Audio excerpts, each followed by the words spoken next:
लंबी सवारी कितनी थी?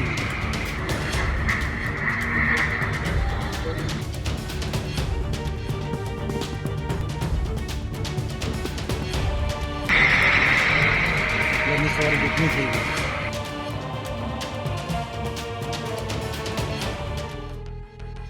अहमदाबाद विमान हादसे की पहली रिपोर्ट सामने आ चुकी है।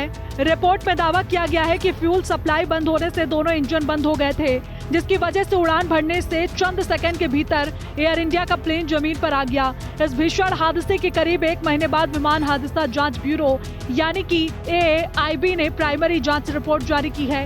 इस हादसे में ईंधन की सप्लाई रुकना हादसे की मुख्य वजह बताई जा रही है। आपको बता दें कि AAIB रिपोर्ट के अनुसार विमान के दोनों इंजन बंद होने की वजह से हादसा हुआ। फ्यूल कंट्रोल स्विच रन से कट आउट मोड में बदला। स्विच का मोड बदलने से इंजन में फ्यूल सप्लाई बंद। ईंधन सप्लाई रुकने से उड़ान भरते ही इंजन बंद हुए। पायलट ने फिर से इंजन चालू करने की कोशिश की। एक इंजन चालू हुआ लेकिन दूसरा स्टार्ट नहीं हो पाया। ऊंचाई न मिलने से विमान इमारत पर क्रैश हो गया। AAIB की इस 15 पेज की रिपोर्ट में कहा गया कि उड़ान के 30 सेकंड के भीतर विमान हादसे का शिकार हो गया। रिपोर्ट में कहा गया कि दोनों पायलटों ने फिर से फ्यूल सप्लाई शुरू कर दी थी। एक इंजन स्टार्ट भी हो गया था, लेकिन विमान उड़ान के लिए जरूरी स्पीड मेंटेन नहीं कर पाया, जिसका नतीजा ये हुआ कि दर्दनाक हादसा हुआ। ये तो अब निर्विवाद सत्य है कि जो क्रैश हुआ है वो लॉस ऑफ पावर की वजह से हुआ है। लॉस ऑफ पावर की वजह से जहाज ने एकदम जमीन से जाके टकराया है, उतनी ऊंचाई ले नहीं पाया। अब उसमें जो मेन पॉइंट इसमें निकल के आया है वो है कि टेक ऑफ के इमीडिएट बाद कुछ ही क्षणों में जो उसके फ्यूल एंड स्विचेस हैं वो अपने आप बंद हो गए। अब पायलट्स की जो बातचीत उसमें उन्होंने बताई है, उसके हिसाब से पायलट्स कहीं ये नहीं दिखा रहे कि उन्होंने किसी तरह से उसमें इंटरफियर करा है।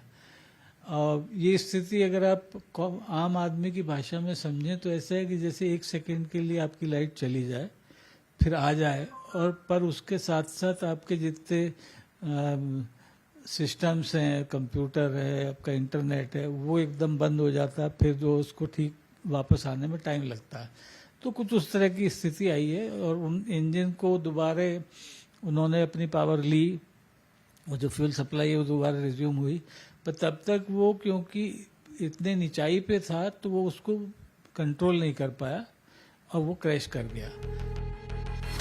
इस रिपोर्ट को लेकर बीजेपी सांसद और पायलट राजीव प्रताप रूडी ने रिएक्ट किया। उन्होंने बताया कि AAIB की रिपोर्ट में कहा गया है कि विमान ने समान रूप से उड़ान भरी थी, जिसका अर्थ है कि वे हवा में उड़ान भरने के लिए सक्षम था। विमान में गया, विमान की गति 180 नॉट तक थी। विमान इंजन की ताकत के साथ आसमान में गया। विमान आसमान में जाने के बाद दो विषय उभर के आए, और ये 2 विषय तभी होता है जब दोनों इंजन फेल करते हैं। एक इंजन नहीं, दोनों इंजन।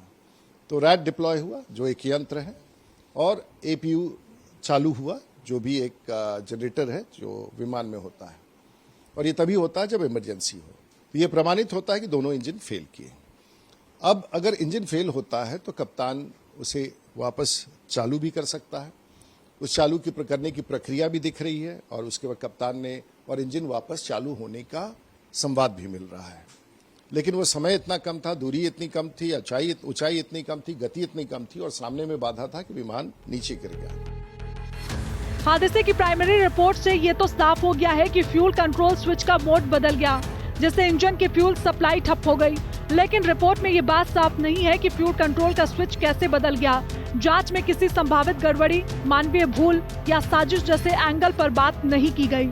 रिपोर्ट आने के बाद अभी भी कुछ सवालों के जवाब मिलने बाकी हैं, जैसे अचानक फ्यूल सप्लाई कैसे बंद हो सकती है, फ्यूल कंट्रोल स्विच का मोड कैसे बदल सकता है, क्या विमान की गड़बड़ी से फ्यूल सप्लाई बंद हुई, ऑटोमेटिक सिस्टम में ये कैसे संभव है, क्या हैकिंग या सॉफ्टवेयर एरर जैसी कोई संभावना है। विमान के दोनों पायलट बहुत अनुभवी थे।